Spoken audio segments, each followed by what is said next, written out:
Good morning students केम छो मजा में આપણે 11 સાયન્સની અંદર ચેપ્ટર નંબર 3 ભણીએ છીએ રાઈટ।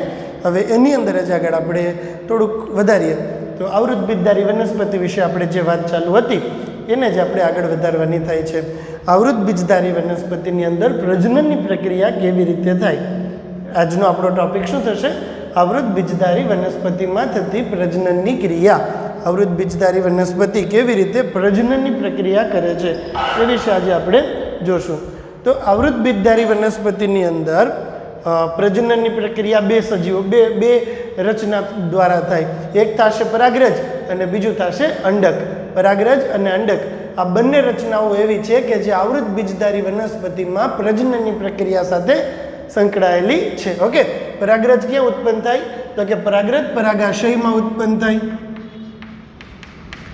परागरज अने अंडक आ बंने रचनाओं आवृत बीजधारी वनस्पति में परागनन की प्रक्रिया साथे संकळायेली छे, प्रजनन की प्रक्रिया साथे संकळायेली छे।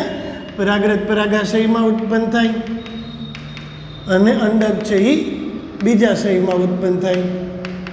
परागाशय में परागरज उत्पन्न थाय अने बीजाशय में अंडक उत्पन्न थाय छे। हवे जोजो आ अंडक कंईक आवो होय,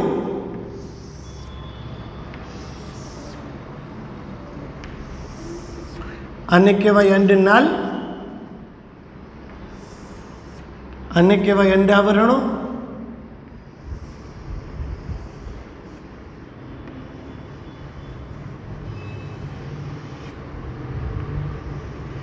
अंडावरणों की संख्या 1 के 2 होई शके छे।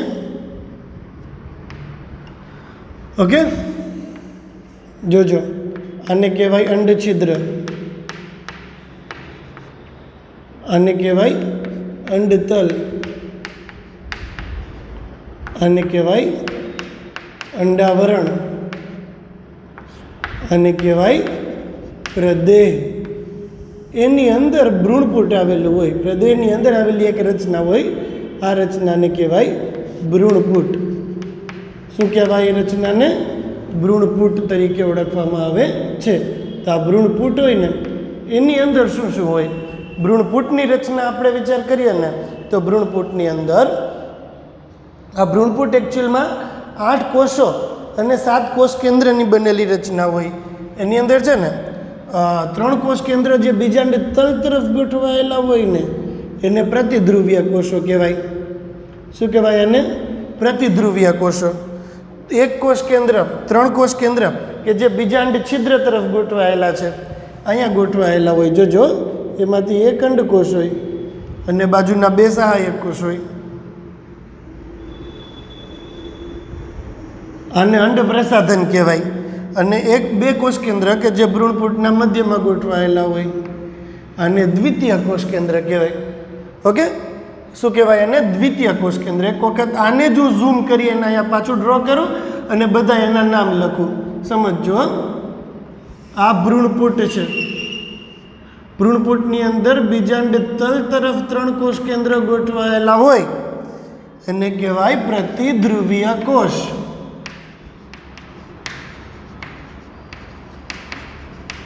बे कोष केंद्र एवा छे के जे भ्रूणपुटना मध्यमां गोठवायेला छे एने कहेवाय द्वितीय कोष केंद्र।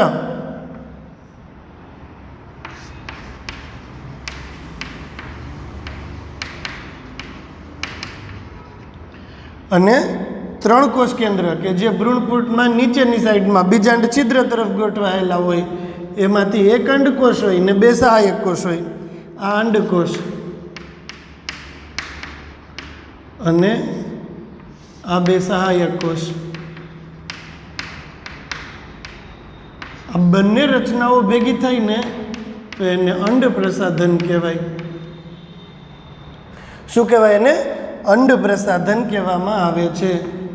तो जो आ रचना तमारी सामे छे ने एने कहेवाय भ्रूणपुट। भ्रूणपुट क्या होय? तो के भ्रूणपुट अंडकनी अंदरनी बाजुए आवेलुं होय। भ्रूणपुटनुं स्थान क्यां छे? भ्रूणपुट अंडकनी अंदरनी बाजुए आवेली एक रचना छे। ओके, आवृत बीजधारी वनस्पतिनी अंदर प्रजनननी प्रक्रिया समझीए ए पहेला आपणे 2 वस्तु विषे जाणवुं पड़े। एक वस्तु थशे परागाशय अने बीजी वस्तु थशे अंडक। अंडक छे एनी अंदर अंडनाल आवेलुं होय। બરાબર. આ અંડાવરણ કહેવાય, આને અંડછિદ્ર કહેવાય. આ રચના જે બચશે ને આને પ્રદેહ કહેવાય. પ્રદેહ કહેવાય. પ્રદેહની અંદર શું આવેલું હોય? પ્રદેહની અંદર ભ્રૂણપુટ આવેલું હોય. ભ્રૂણપુટની ઇન્ટરનલ રચના કેવી રીતે થાય? 3 પ્રતિધ્રુવીય કોષો હોય, 1 દ્વિતીય કોષ કેન્દ્ર હોય, 2 સહાયક કોષો હોય, 1 અંડકોષ હોય. આટલી રચના તમને આ અંડકની અંદર જોવા મળે. ને આ રચના પાછી ક્યાં હોય ખબર? આ રચના પાછી હોય સ્ત્રી કેસરમાં. ક્યાં જોવા મળશે આ રચના? આપણે સ્ત્રી કેસરની અંદર જોવા મળશે. આ અંડનાળ હોય, આ ભ્રૂણપુટ હોય. સીધું ભ્રૂણપુટ જ ડ્રો કરું છું, બરાબર.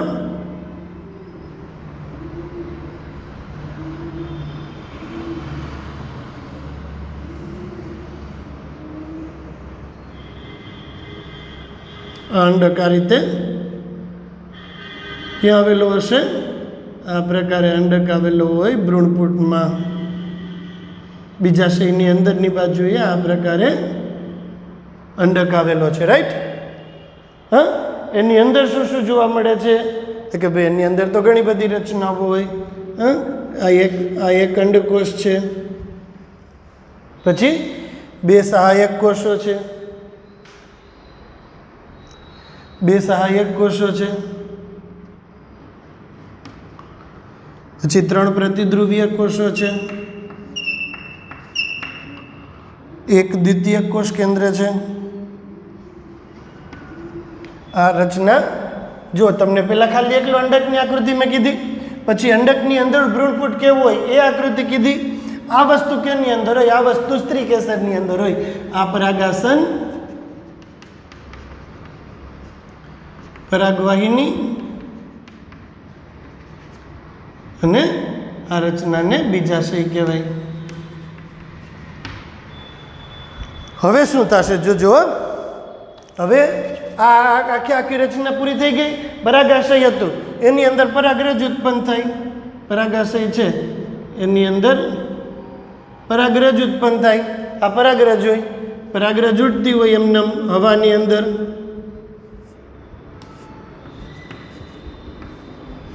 આ પ્રકારે તમને પરાગરજ મસ્ત જોવા મળે. આપણે 12માની અંદર પ્રેક્ટિકલ પણ આવશે પરાગરજનો. ક્યાં ઉત્પન્ન થાય? તો કે પરાગાશયમાં.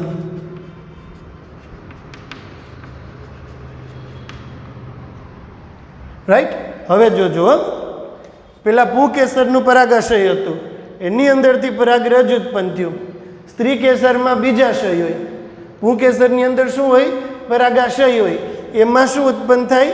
પરાગરજ ઉત્પન્ન થાય. સ્ત્રી કેસરમાં શું હોય? બીજાશય હોય. એની અંદર શું ઉત્પન્ન થાય? એની અંદર અંડક ઉત્પન્ન થાય. રાઈટ. સ્ત્રી કેસરની અંદર બીજાશય છે, આ પરાગરજ છે.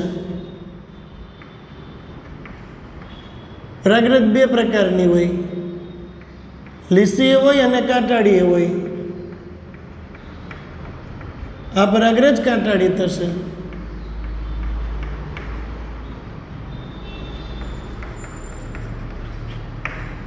ઓકે. હવે શું થાય જોજો. હવે પછીના તબક્કામાં પરાગનયનની ક્રિયા થાય. કઈ ક્રિયા થાય? પરાગનયનની ક્રિયા થાય. પરાગનયનની ક્રિયા દરમિયાન શું થાય? પરાગનયનની આ ક્રિયા દરમિયાન પુંકેસરના પરાગાશયમાંથી મુક્ત થયેલી પરાગરજ સ્ત્રી કેસરના પરાગાસન ઉપર પ્રસ્થાપિત થાય.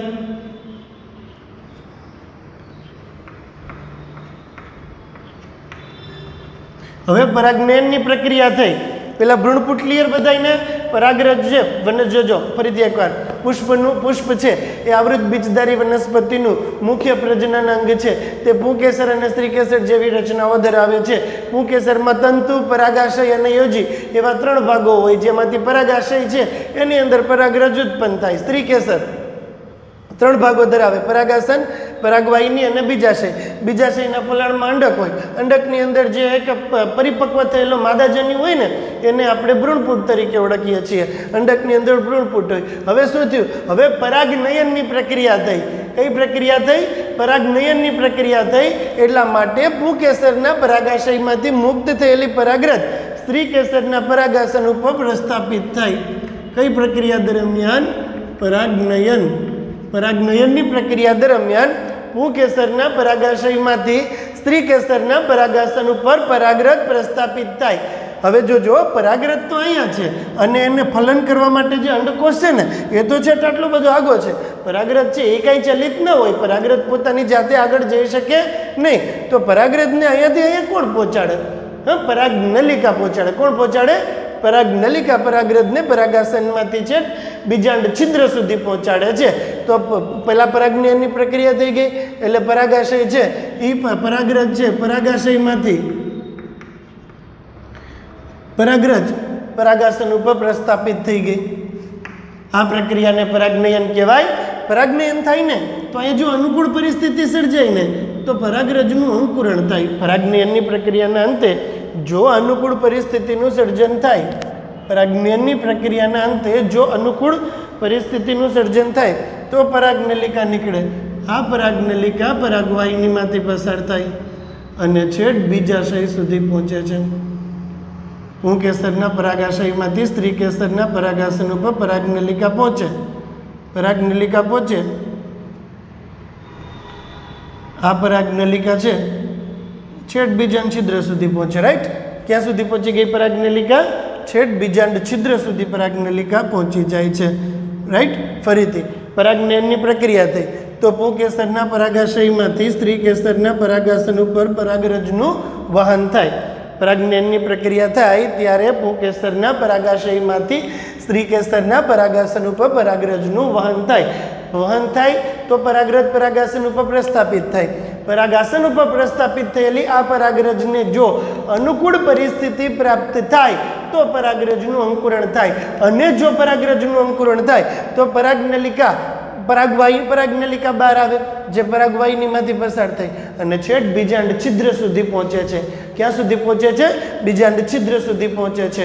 રાઈટ? હવે શું થાય? હવે પરાગનલિકા છે ને એની આગળની બાજુએ અહીંયા આગળ બે નળજન્યુઓ આવેલા હશે. શું આવેલું હોય છે? બે નળજન્યુઓ પરાગનલિકાની આગળની બાજુએ આવેલા હોય.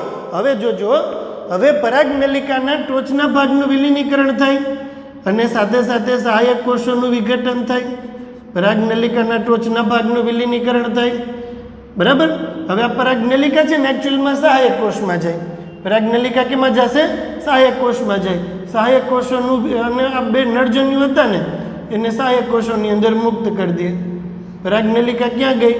પરાગનલિકા ગઈ સહાયક કોષોમાં અને સહાયક કોષોમાં ગયેલી આ પરાગનલિકાએ બે નળજન્યુઓને ભ્રૂણપૂટમાં મુક્ત કરી દીધા. હવે પરાગનલિકા કે જે સહાયક કોષો સુધી પહોંચે. ક્યાં સુધી પહોંચે પરાગનલિકા? સહાયક કોષો સુધી પહોંચે અને બે નળજન્યુ જે અહીંયા હતા ને એ બે નળજન્યુને ભ્રૂણપૂટની અંદર મુક્ત કરી દે છે.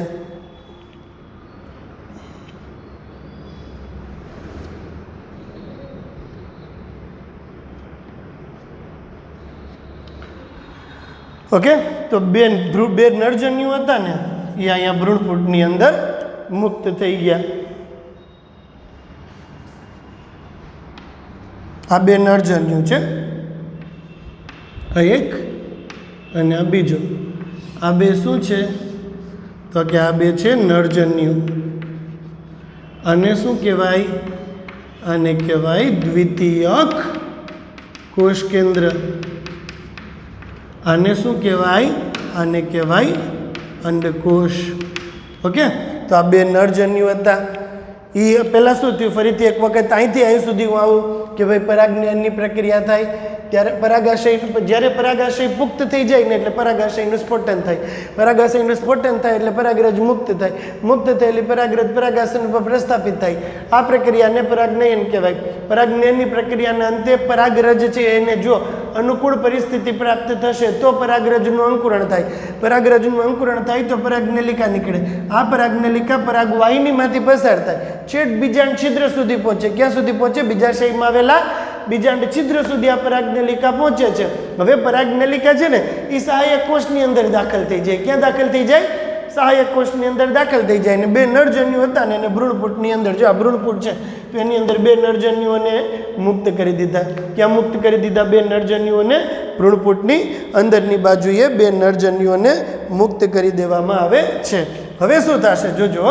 હવે ભ્રૂણપૂટની અંદર દાખલ થયેલા આ 2 નરજન્યુઓ પૈકી એક નરજન્યુ એવો છે કે જે આ એક નરજન્યુ એવો છે જે અંડકોષને ફલિત કરે, તો એના લીધે દ્વિકીય યુગ્મનજ બનાવે. શેની રચના થાય? દ્વિકીય યુગ્મનજ અથવા તો ફલિતાંડની રચના થાય. યુગ્મનજને બીજું નામ શું છે? ફલિતાંડ. જ્યારે બીજો નરજન્યુ છે ને એ દ્વિતીય કોષ કેન્દ્રને ફલિત કરે. પહેલો નરજન્યુ અંડકોષને ફલિત કરે. કેને ફલિત કરે છે? પહેલો નરજન્યુ અંડકોષને ફલિત કરે અને શેનું નિર્માણ કરે? યુગ્મનજનું નિર્માણ કરે. બીજો નરજન્યુ દ્વિતીય કોષ કેન્દ્રને ફલિત કરે અને શેનું નિર્માણ કરે? ત્રિકીય. જોજો, ત્રિકીય. આ દ્વિતીય કોષ કેન્દ્ર છે ને એ 2n પ્રકારનું હોય અને જન્યુ n પ્રકારના હોય. દ્વિતીય કોષ કેન્દ્ર કેવું હોય? તો કે દ્વિતીય આમાં બધાયમાં હું તમને લખી દઉં ને તો પ્રતિધ્રુવીય કોષો n પ્રકારના હોય. દ્વિતીય કોષ કેન્દ્ર 2n પ્રકારનું હોય. દ્વિતીય કે એમાં 2 કોષ કેન્દ્ર એકયારે હોય. બરાબર. સહાયક કોષો તો કે n પ્રકારના, અંડકોષ તો કે n પ્રકારનો. તો ભ્રૂણપૂટમાં દ્વિતીય કોષ કેન્દ્ર એ કેવી રચના છે કે જે કેવી છે? 2n પ્રકારની છે. અને નરજન્યુ કેવા હોય? n પ્રકારના. દ્વિતીય કોષ કેન્દ્ર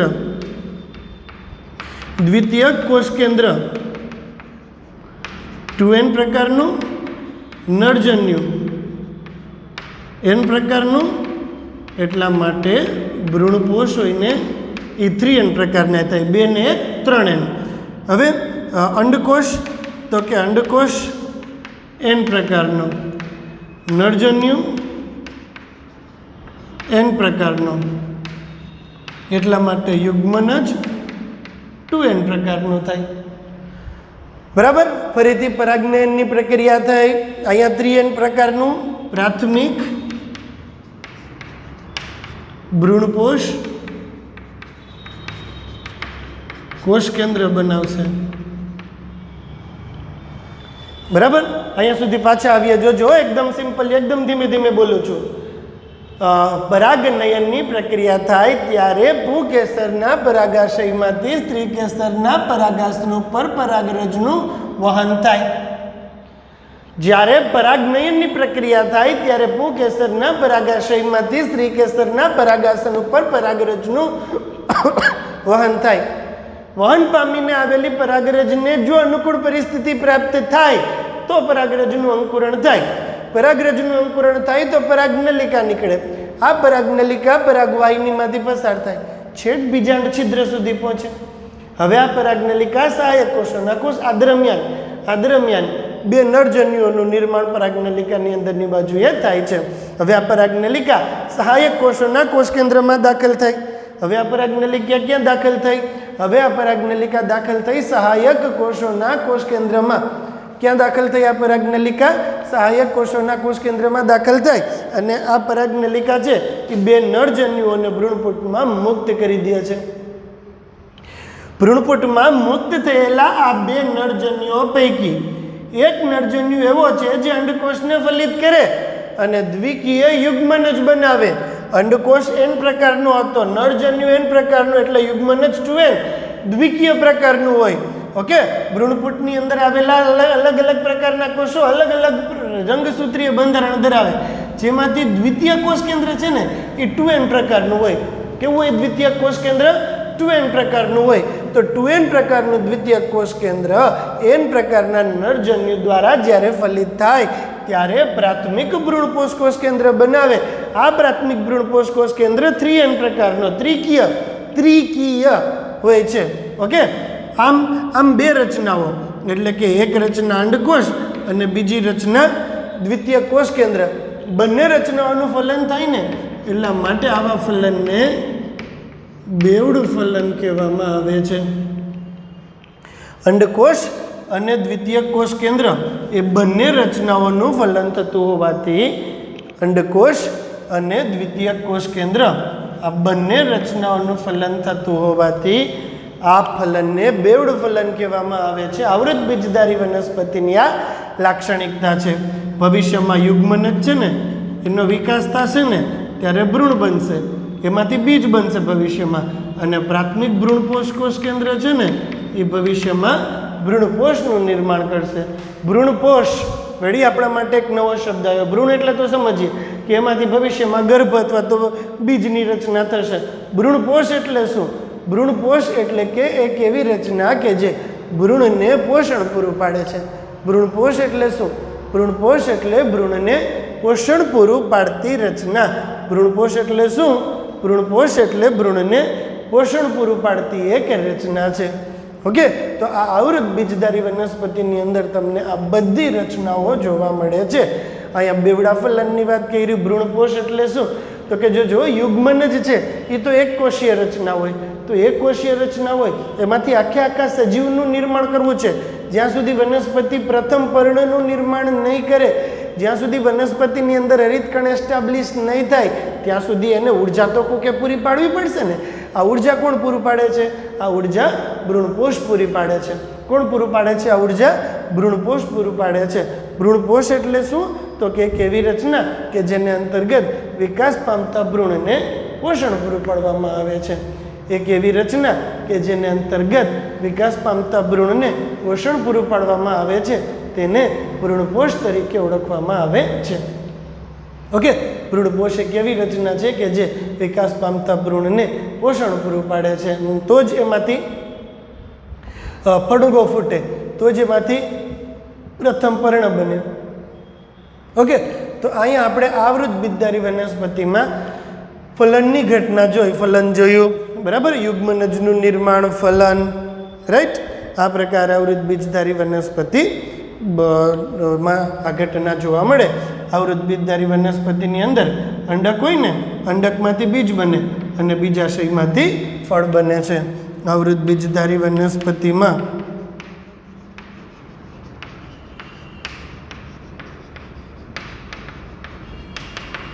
ફલનની પ્રક્રિયાના અંતે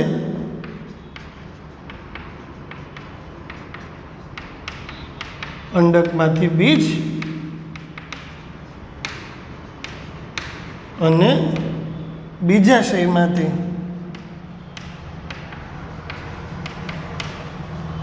ફળ બને. ફલનની પ્રક્રિયા થાય ને એટલે ફલનની પ્રક્રિયાના અંતે અંડક કેમાં કન્વર્ટ થઈ જશે? બીજાશયમાં. અને અંડક કેમાં કન્વર્ટ થાય? બીજમાં. અને બીજ કેમાં, બીજાશય કેમાં કન્વર્ટ થઈ જાય છે? ફળમાં કન્વર્ટ થાય છે. અંડકનું રૂપાંતરણ બીજમાં અને બીજાશયનું રૂપાંતરણ ફળમાં થાય છે. અહીંયા બીજાશયની હાજરી છે ને એટલા માટે આવી વનસ્પતિઓમાં સત્ય ફળની હાજરી જોવા મળે છે. એકચ્યુઅલી ફળ જેવી રચના અહીંયા તમે જોઈ શકો છો. ઓકે, વાત આપણે કેની કરી? વાત આપણે કરી આવૃત બીજધારી વનસ્પતિની અંદર પ્રજનન કેવી રીતે થાય છે તે અંગેની વાત આપણે કરી. કે આવૃત બીજધારી વનસ્પતિઓમાં પ્રજનનની પ્રક્રિયા સાથે સંકળાયેલા બે કોષો હોય. એક કોષનું નામ છે પરાગરજ અને બીજા કોષનું નામ છે અંડક. પરાગરજ છે ને એ પરાગાશયમાં ઉત્પન્ન થાય અને અંડક છે ને આ રચના શું છે? આને આખું નામ શું કહેવાય?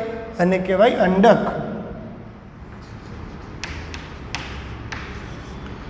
આ અંડક છે અને આ પરાગરજ છે. પરાગરજ પરાગાશયમાં ઉત્પન્ન થાય અને અંડક બીજાશયમાં ઉત્પન્ન થાય. હૃદયમાં આવેલા કોષો પૈકીનો કોઈ એક કોષ હોય ને એ મહાબીજાણુ માત્ર કોષ તરીકે વર્તે, એનું અર્ધીકરણ થાય તો ભ્રૂણપોટનું નિર્માણ થાય. ભ્રૂણપોટની અંદર ઉપરની સાઈડમાં 3 પ્રતિધ્રુવીય કોષો, નીચેની સાઈડમાં 3 કોષોને અંડ પ્રસાધન કહેવાય. એમાં એક અંડકોષ છે અને 2 સહાયક કોષો છે. વચ્ચેની સાઈડમાં એક દ્વિતીયક કોષ કેન્દ્ર આવેલું છે. શું આવેલું છે? વચ્ચેની સાઈડમાં એક દ્વિતીયક કોષ કેન્દ્ર આવેલું છે. હવે પરાગનયનની પ્રક્રિયા થાય ત્યારે પુંકેસરના પરાગાશયમાંથી મુક્ત થયેલી પરાગરજ સ્ત્રી કેસરના પરાગાશય ઉપર પ્રસ્થાપિત થાય. પ્રસ્થાપિત થયેલી આ પરાગરજને જો અનુકૂળ પરિસ્થિતિનું પ્રાપ્તિ થાય તો જ પરાગરજનું અંકુરણ થાય. પરાગરજનું અંકુરણ થાય તો પરાગનલિકા નીકળે. આ પરાગનલિકા પરાગવાહિનીમાંથી પસાર થાય છેક બીજાશય સુધી પહોંચે છે. હવે પરાગનલિકા સહાયક કોષોના કોષ કેન્દ્રમાં દાખલ થાય કે જે સહાયક કોષોમાં દાખલ થાય એટલે નરજન્યુઓને પહેલાં સહાયક કોષમાં દાખલ કરે, પછી નરજન્યુઓને ભ્રૂણપોટમાં સહાયક કોષોનું વિઘટન થઈ જાય એટલે નરજન્યુઓ ભ્રૂણપોટમાં મુક્ત થઈ જાય છે. ભ્રૂણપોટમાં મુક્ત થયેલા આ 2 નરજન્યુઓ પૈકી એક નરજન્યુ એવો છે કે જે અંડકોષને ફલિત કરે, એટલા માટે દ્વિકીય યુગ્મનજનું નિર્માણ થાય. જ્યારે બીજો નરજન્યુ એવો છે કે જે ભ્રૂણપોટના મધ્ય ભાગમાં આવેલા 2n રંગસૂત્ર ધરાવતા દ્વિતીય કોષ કેન્દ્રને ફલિત કરે છે, એટલા માટે ત્રિકીય પ્રાથમિક ભ્રૂણપોષ કોષ કેન્દ્રનું નિર્માણ થાય છે. દ્વિતીય કોષ કેન્દ્ર 2n, નરજન્યુ n, અંડક n. n એટલે શું? રંગસૂત્રો જોડીમાં ના હોય. 2n એટલે શું? રંગસૂત્રો જોડીમાં હોય. તો બે નરજન્યુ હતા, એમાંથી એક નરજન્યુ અંડકોષને ફલિત કરે, દ્વિકીય યુગ્મનજ બનાવે. બીજો નરજન્યુ 2n રંગસૂત્ર ધરાવતા દ્વિતીય કોષ કેન્દ્રને ફલિત કરે, પ્રાથમિક કોષ કેન્દ્ર ત્રિકીય એવું પ્રાથમિક ભ્રૂણપોષ કોષ કેન્દ્ર બનાવે છે. તો આમ બે રચનાઓ, અંડકોષ અને દ્વિતીય કોષ કેન્દ્ર, બંનેનું ફલન થતું હોવાથી આવા ફલનને બેવડું ફલન તરીકે ઓળખવામાં આવે છે. આવૃત બીજધારી વનસ્પતિની આ લાક્ષણિકતા છે, રાઈટ. અને એનો ભ્રૂણપોષ ત્રિકીય 3n પ્રકારનો હોય. અનાવૃત બીજધારી વનસ્પતિ હોય ને એમાં ભ્રૂણપોષ n પ્રકારનો હોય, કારણ કે ભ્રૂણપોષ ફલન પહેલાં બની જાય, એટલે n પ્રકારનો એકકીય ભ્રૂણપોષ, પૂર્વ ફલિત. આ પશ્ચિમ ફલિત ભ્રૂણપોષ, ઓલું પૂર્વ ફલિત ભ્રૂણપોષ. ભવિષ્યમાં યુગ્મનજ ભ્રૂણમાં વિકાસ પામે, પ્રાથમિક ભ્રૂણપોષ કોષ કેન્દ્ર ભ્રૂણપોષમાં વિકાસ પામે છે. તો આ પ્રકારની રચના આવૃત બીજધારી વનસ્પતિમાં પ્રજનનની પ્રક્રિયા સાથે સંકળાયેલી છે. ચલો ડન. હવે થોડુંક સમજતું બાકી છે આ ચેપ્ટરની અંદર, એ કાલે આપણે જોઈ લઈએ. તો કાલે આપણો ચેપ્ટર આખો કમ્પ્લીટ થઈ જશે, રાઈટ. ચાલો, આમાં કંઈ ડાઉટ થતો હોય તો મને ફોન કરી અને પૂછી લેજો. Okay, good bye.